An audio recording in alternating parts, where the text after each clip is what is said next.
Hello friends, आपकी दोस्त अंजू दुआ जैमिनी। आज मैं लाई हूँ पुस्तक समीक्षा कार्यक्रम में एक नई किताब जिसकी मैं समीक्षा करूंगी। जी हाँ दोस्तों, तो मैं आपको दिखाती हूँ ये पुस्तक बंजारा मन। देखिए दोस्तों, ये पुस्तक बंजारा मन, मैं इसके बारे में बात करूंगी। ये पुस्तक बंजारा मन एक काव्य है और इसके रचयिता हैं श्री रामेश्वर कंबोज हिमांशु। ये किसी परिचय के मोहताज नहीं है और ये बहुत ही एक प्रसिद्ध लघु कथाकार हैं। इन्होंने बहुत सी लघु कथाएं लिखी हैं, बहुत काम किया इन्होंने इस दिशा में। ये पुस्तक हार्ड बाउंड है, इसके बारे में बात करूंगी। ये 2020 में प्रकाशित हुई है। इसका मूल्य है 300 रुपए, पृष्ठ है 148। ये काव्य है। अयन प्रकाशन दिल्ली ने इसको प्रकाशित किया है। और अब मैं बताती हूँ कि इस पुस्तक में क्या खास बात है। मुक्त छंद की इसमें कुल 91 कविताएं हैं, संग्रहित हैं। इसके 3 भाग हैं। तरंग, इसके अंतर्गत 22 कविताएं, मिले किनारे 44 और निर्झर में 25 कविताएं शामिल हैं। और ये पुस्तक समर्पित की है कविता कोश के संस्थापक निदेशक श्री ललित कुमार जी को इन्होंने समर्पित की है। रामेश्वर जी ने अपने आत्मकथा में क्या ही दिया, इसको स्पष्ट किया है कि मन की स्थिति बंजारे जैसी है। बंजारा सबका है, सबके लिए है, लेकिन अभिशप्त है क्योंकि वह किसी का नहीं। और अब मैं इनके व्यक्तित्व के बारे में बात करती हूँ। रामेश्वर जी केंद्रीय विद्यालय के प्राचार्य पद से सेवानिवृत्त हैं। इन्होंने कई विद्यालयों में कार्य किया और इसके अतिरिक्त इन्होंने कई पुस्तकों की रचना की। कविता, हाइकू, ताका से दोका चौका, उपन्यास, लघु कथा, बाल कथा आदि। और इनकी कई रचनाएं कई भाषाओं में अनुदित हैं और रेडियो टीवी में भी इनकी कई रचनाओं का प्रसारण हो चुका है। इनकी लघु कथा पर लघु फिल्म भी बनी है। ये इनकी बहुत सी उपलब्धियां हैं। और अब मैं इस पुस्तक के विषय में बात करती हूँ। इसमें वर्ष 1980 से लेकर वर्ष 2020, जी हाँ वर्तमान, इस समय की कविताएं इसमें संकलित है। यानी 40 वर्षों की साधना आपको इनकी कविताओं में दिखाई देगी। कविताएं सर्वहारा विमर्श की कविताएं हैं, बागी स्वर मुखरित है, व्यवस्था को चुनौती देती हुई प्रतीत होती हैं।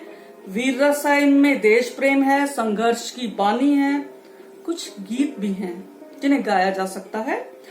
सर्द लहर की थपेड़ों सी है इनकी कविताएं, जो मजबूत लेखनी से जन्मी है। जी हाँ दोस्तों, जैसे सोना कहती हूं मैं आपको कि सोना आग में तपकर कुंदन हो उठता है, और वैसी ही इनकी कविताएं हैं, कुंदन सी इनकी कविताएं हैं। तो मित्रों, मैं अब जैसा कि रवायत है, मैं आपको कुछ अंश सुनाऊंगी इनकी कविताओं के। इनकी प्रथम कविता है तरंग। इसके मैं अंश पढ़ देती हूँ। अंश क्या, पूरी कविता ही 2 मिनट में सुना देती हूँ। इसका शीर्षक है तूफान सड़क पर। नामी या बेनाम सड़क पर होते सारे काम सड़क पर, जब देश लूटता राजा कोई करे कहाँ शिकायत। संसद में कुछ बैठे दागी एकजुट हो करे हिमायत, बेहयाई नहीं टूटती रोज उठे तूफान सड़क पर। दूरदर्शनी बने हुए इस दौर के भोंडे तुक्कड़, सरस्वती के सब बेटे हैं घूमते बनकर फक्कड़। अपमान का गरल पी रहा गालिब का दीवान सड़क पर, खेत छिने खलिहान लुटे बिका घर भी। कंगाल हुए रोटी कपड़ा मन का चैन, लूटे बाज बदहाल हुए। फसलों पर बंद रहे भवन, किसान लहूलुहान सड़क पर। और देखिए अंतिम, मैली चादर रिश्तों की धुलती नहीं, सूखा पानी विरोधाभास। दम घुटकर विश्वास मरा, कसम सूली की चढ़ी जवानी। उम्र बीतने पर दिया है प्यार का इम्तिहान सड़क पर। और ये कविता रची है 8 फरवरी 2011 को। मुझे उम्मीद है आपको पसंद आएगी। अब मन बंजारा, एक शीर्षक कविता ही कही है क्योंकि पुस्तक का नाम है बंजारा मन। और इसी से इन्होंने लिखी है मन बंजारा। ये श्रृंगार रस की कविता है। ये रची गई है 17 जून 1987 को। इसमें कहा गया है कि दर्पण में तुमने जब रूप निहारा होगा, तब माथे पर चमका वह ध्रुव तारा होगा। सपने उभरा करते पलकों में तो अनगिन, जो डूब गया उसको मिला किनारा होगा। चंदन वन सांसों में महक लिया करते हैं, प्राणों की डोर बंधा मन बंजारा होगा। सुधियों में आया कोई हिचकी बन करके, रोम रोम तक प्यासा और कुवारा होगा।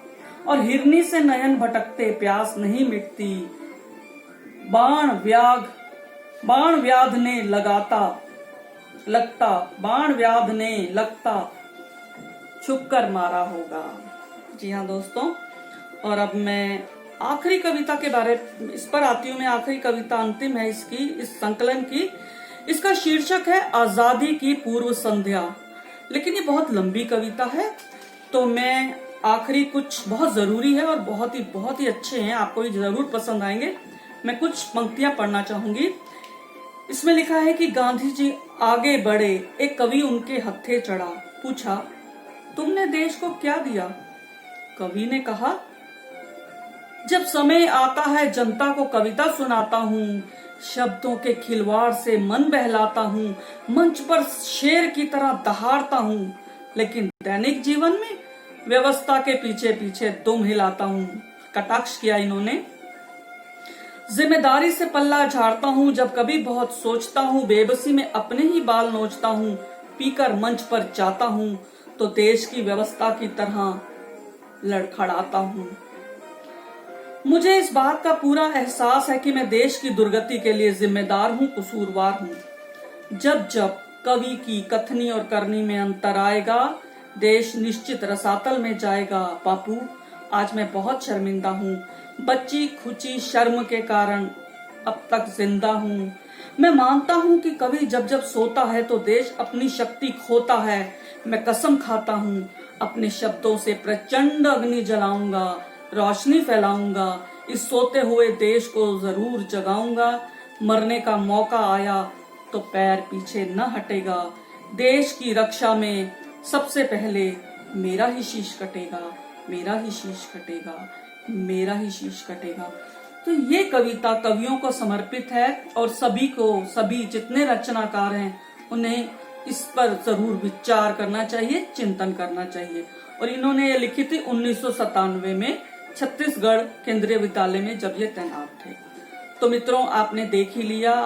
आप जो भी गंभीर रचना पढ़ना चाहते हैं, इनकी 40 वर्षों की साधना के बारे में जानना चाहते हैं, वो अवश्य इस पुस्तक को पढ़िए। धन्यवाद दोस्तों, इस कड़ी में फिर मुलाकात होगी। तब तक के लिए बाय बाय। ओके बाय, फिर मिलेंगे।